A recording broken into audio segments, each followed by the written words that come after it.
Hi, I'm Ed Halter. Along with Toby Haslett, I wrote this month's pair of cover stories on the Otolith Group, and I'm here speaking with Kodwo Eshun and Anjalika Sagar, who are the Otolith Group.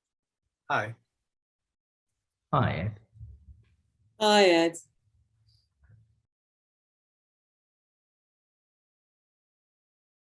Let's talk about the cover, which is an image from Sovereign Sisters. I just wonder if you could maybe say a little bit about Sovereign Sisters and what you thought about seeing that particular work pulled out of your wide repertoire. I mean, Sovereign Sisters it's not a digital video, so it stands in a very particular relation to our work. It's a point cloud.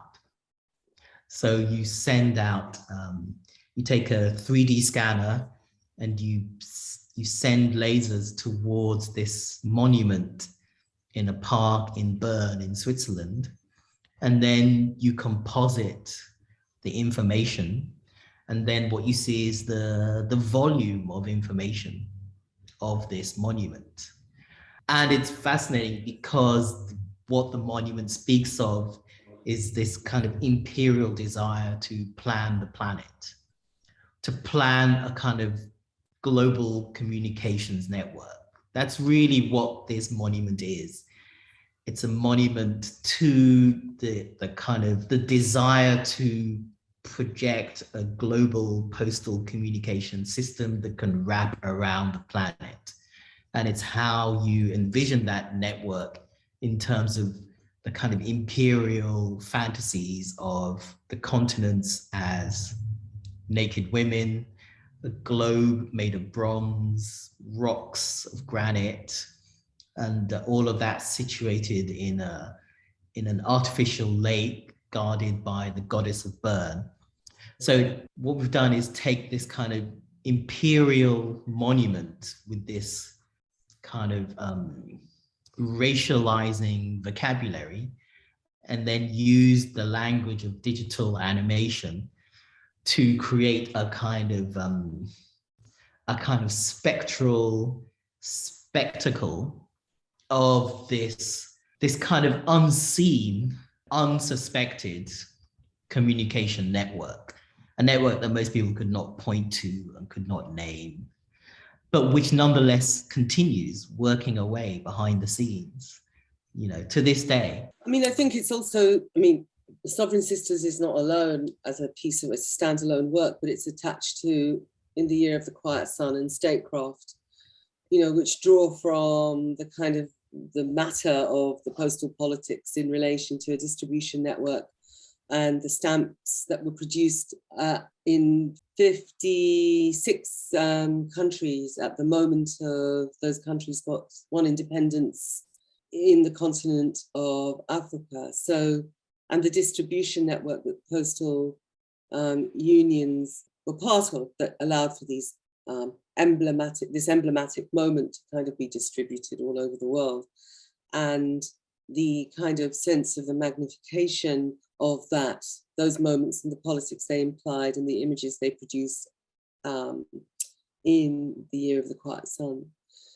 So it's part of a triad of works, you know, but it's interesting to see it kind of on its own there on the front of Artforum.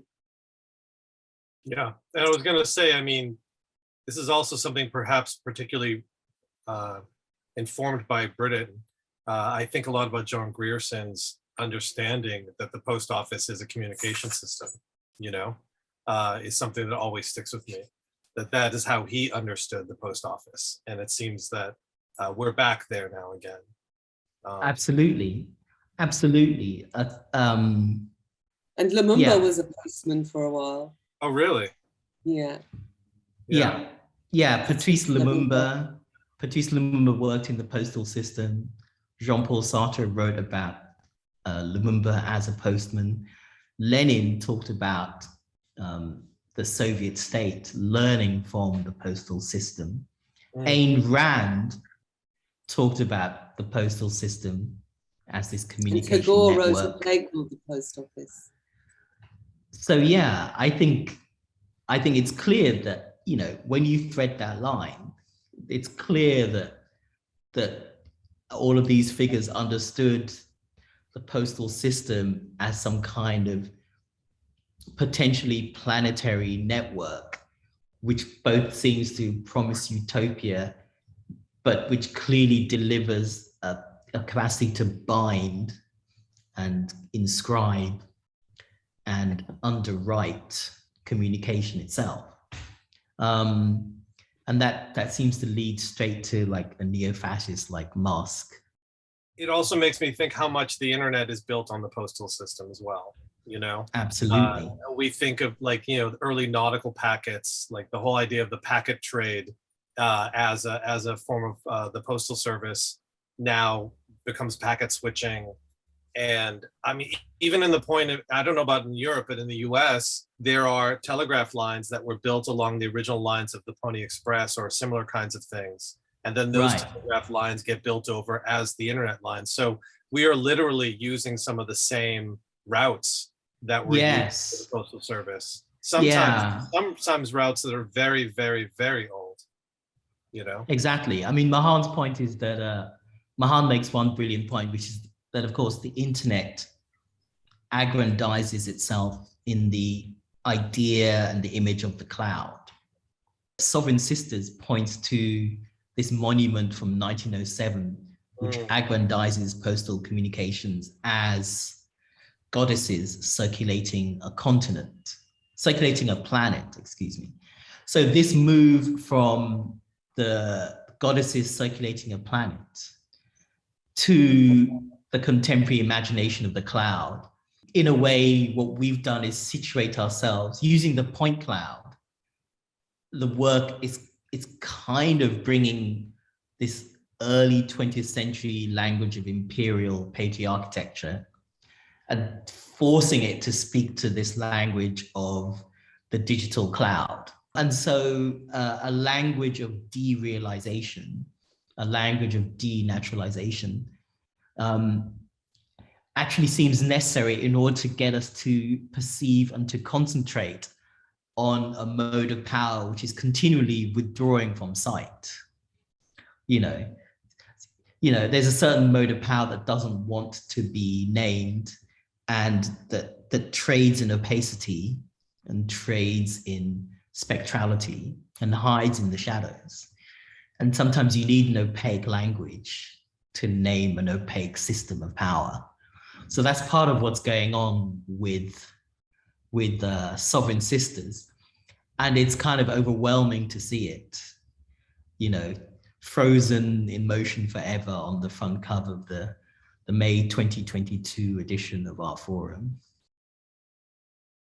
I mean, I was just thinking what a really wonderfully rare opportunity this is to talk about a piece of writing after I've written it, because normally writing, it just goes into the void and you kind of, you know, people read it, but you don't get, you know, even in today's internet age, the amount of actual response you might get is fairly limited. So, I certainly never discuss it with very much with the subjects afterwards. So I think this is very cool, actually, this opportunity.